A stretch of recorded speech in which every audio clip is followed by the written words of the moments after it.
The Bible is all about transformation. The Bible is all about transformation. Ito galing sa akin to ha. Kasi yung pagkabasa ko lang ng Bible, grabe, ang dami na transform na buhay.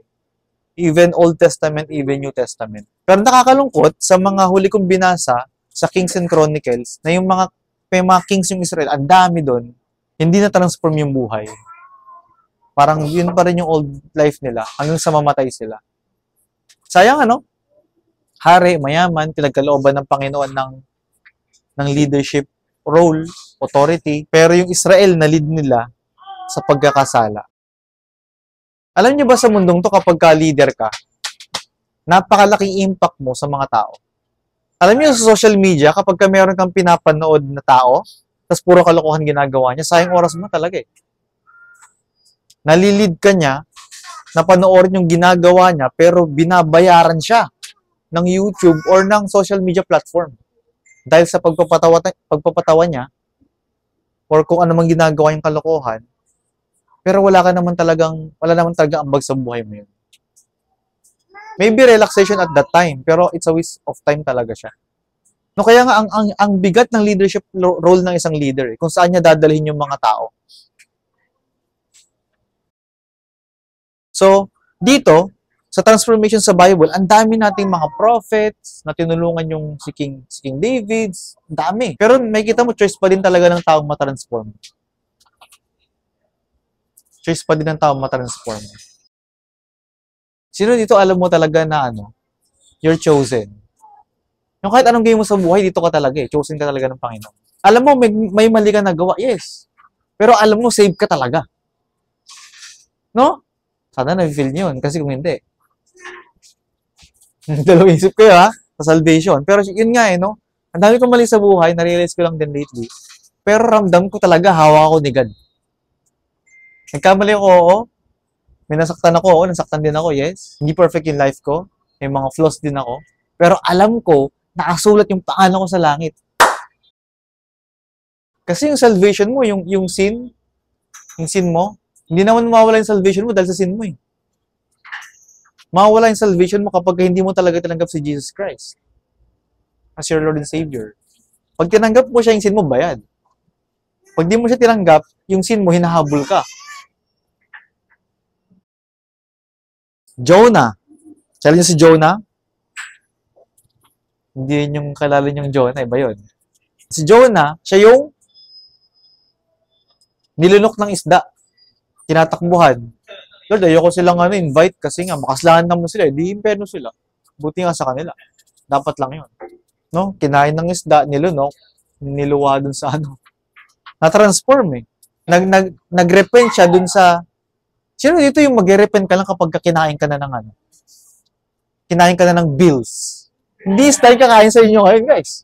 Pag kinain ka ng bills, Lord, sorry, talagang di ako involved.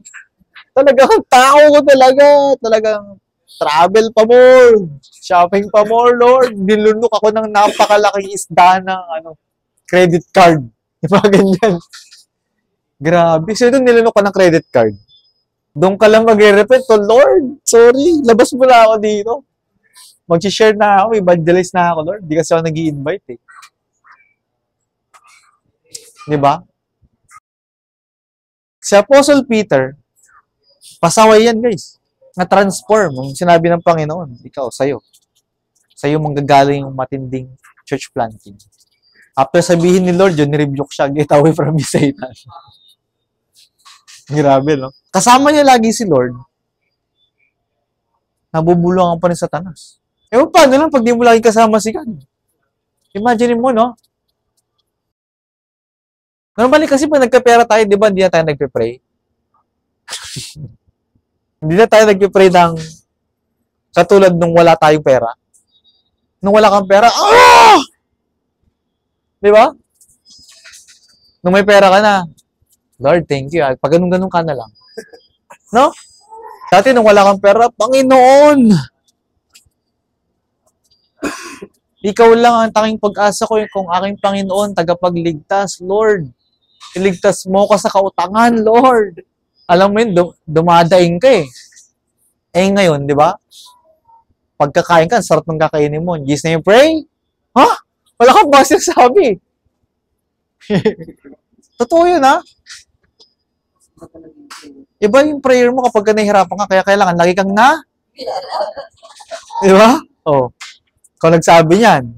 Ay, di, huwag naman. Huwag naman sa'yo, ha?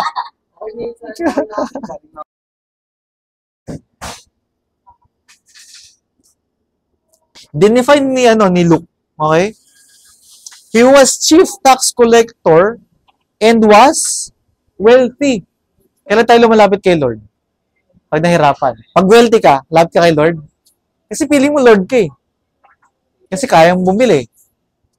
Kaya ma, kakasabi lang niya. Pagdating dito, gusto niya makita si Jesus. Ano nangyari kay Zacchaeus? Nagka-cancer pa siya bigla. Hindi natin alam. Ano kaya nangyari? Napaka nahihiwagaan ako doon. Why would a wealthy man, normally a wealthy man won't go to church. Maraming wealthy people, Christian, pero mahirap sila nung naging Christian sila. Hindi nung mayaman na sila. What happened? The question is this. Gusto mo ba may mangyari muna sa'yo bago ka lumapit talaga? O ngayon pa lang nalapit ka na? Kasi one day, kakailanganin mo rin naman si Lord. Eh. Edi, habang hindi mo pa siya kailangan, which is kailangan mo naman talaga, ngayon ka na lumapit.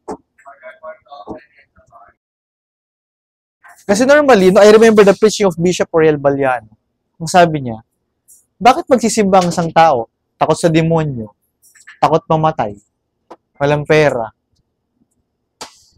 Mapapasimba ka talaga eh. Kasi wala ka ng choice, sigad na lang eh.